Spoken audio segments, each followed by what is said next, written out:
Hi అండి, hello నమస్తే, welcome to Geetha's kitchen. ఈరోజు మన వీడియో వచ్చేసి దోసకాయ పప్పు. ఈ దోసకాయ పప్పు కోసం ముందుగా దోసకాయని ఇలా తీసేసుకొని పైనున్న పుట్టంతా తీసేసేయాలి. సో ఈ దోసకాయ క్వాంటిటీ వచ్చేసి 250 గ్రామ్స్. పైనున్న పుట్టు అంతా తీసేసి ఇలా చిన్న చిన్న ముక్కలుగా కట్ చేసుకోవాలి. అలాగే చేదు ఉందా లేదా కూడా చూసుకొని చేసుకోవాలి. ఇప్పుడు ఒక కుక్కర్ తీసుకొని 1 కప్పు దాకా కందిపప్పుని తీసుకోండి. ఈ కందిపప్పుని 2 సార్లు కడిగేసి కందిపప్పుకు సరిపడా వాటర్ని వేసేసి స్టవ్ పైన పెట్టేసేయాలి. ఈ కందిపప్పు ప్లేస్లో మీరు పెసరపప్పును కూడా యూస్ చేసుకోవచ్చు, బట్ నేనైతే కందిపప్పుని యూస్ చేస్తున్నాను.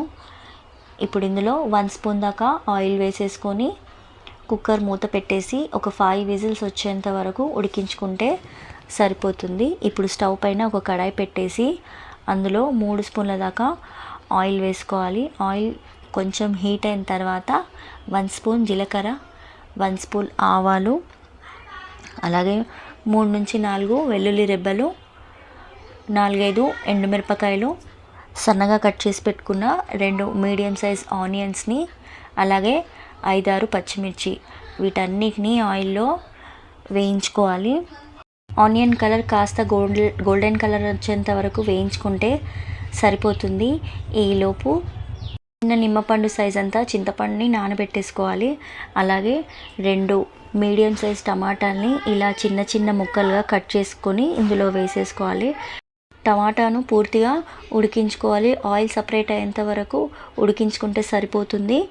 ఇప్పుడు ఇందులో కట్ చేసి పెట్టుకున్న దోసకాయ ముక్కల్ని ఇందులో వేసేసి మినిమం ఒక 5 to 10 మినిట్స్ ఇందులోనే ఉడికించుకోవాలి.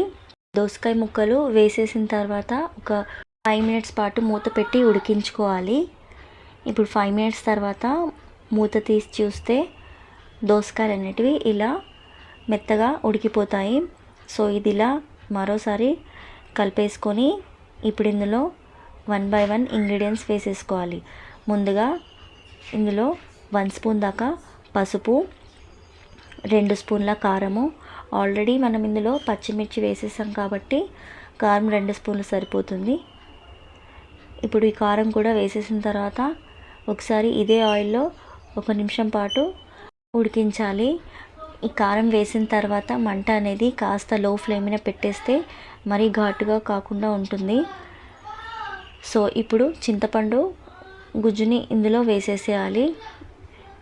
మీకు మరీ పులుపు ఎక్కువగా కావాలి అనుకుంటే ఇంకాస్త చింతపండును కూడా యాడ్ చేసుకోవచ్చు, బట్ దోసకాయ కూడా పులుపుగానే ఉంటే టమాటా, ఇది చింతపండు, ఈ 3 పులుపుగానే ఉంటాయి కాబట్టి పులుపు అనేది సరిపోతుంది. సో ఇది కొంచెం మరిగిన తర్వాత ఇందులో మనము రుబ్బి పెట్టుకున్న పప్పును కూడా ఇందులో వేసేసి ఒక 5 to 10 మినిట్స్ పాటు బాగా ఉడికించుకోవాలి. అప్పుడే ఇది టేస్ట్ అనేది బాగుంటుంది. సో ఇలా ఫైనల్గా పప్పు అంతా వేసేసి ఉండలు లేకుండా బాగా కలిపేసుకోవాలి. ఈ పప్పు వేసిన వెంటనే కలుపుతూనే ఉండాలి. ఇది ఇలా ఒకసారి బాగా కలిపేసిన తర్వాత ఫైనల్గా రుచికి సరిపడా సాల్ట్, అలాగే కరివేపాకు, కొత్తిమీర, వీటన్నిటిని వేసి ఒక 5 మినిట్స్ పాటు ఉడికించుకుంటే టేస్టీ దోసకాయ పప్పు రెడీ. దోసకాయ పప్పుని వేడి వేడి అన్నంలో నెయ్యి వేసుకొని తిన్నారంటే టేస్ట్ చాలా బాగుంటుంది. తప్పకుండా ట్రై చేయండి. థ్యాంక్ యూ ఫర్ వాచింగ్ అండి. బాయ్.